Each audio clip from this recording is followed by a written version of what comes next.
Congressman Mike McIntyre got up yesterday to talk not about the business of this country, not about the business of Congress, because Congress, according to the First Amendment, shall make no law respecting an establishment of religion.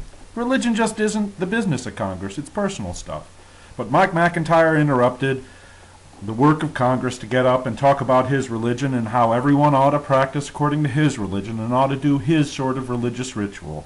Everyone ought to pray, he said, because he said, quote, "We know that the true source of power cannot be found here in the halls of Congress, or in the Oval Office in the West Wing, or the chambers of the Supreme Court, but only on our knees before the one who is the true source of power.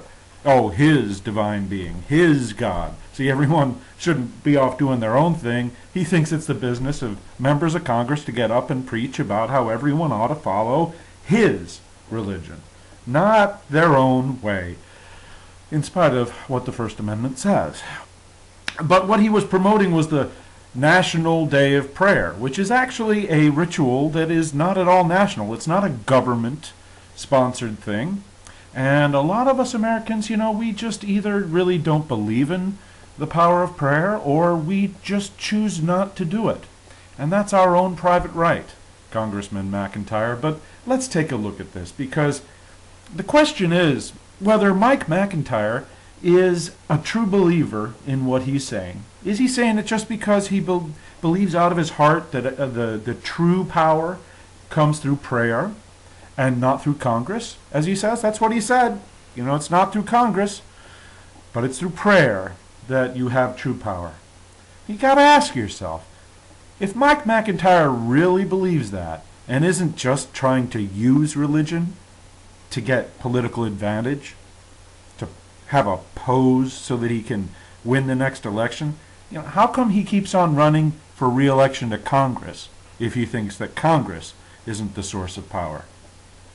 How come he doesn't just stay home and pray to do a really effective job with what he cares about?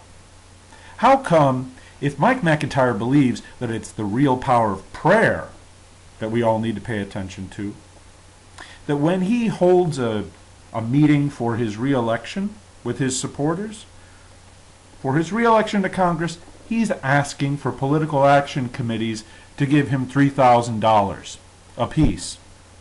How come he isn't just asking those corporate political action committees to pray for him? How come he's asking for money if he really believes that the power of prayer is prime? Mike McIntyre, if you want to pray on your own time, that's fine. No one wants to stop you. But stop using your seat in the U.S. Congress, where you're supposed to be taking care of business, to push your religion on everyone else. That's just not cool.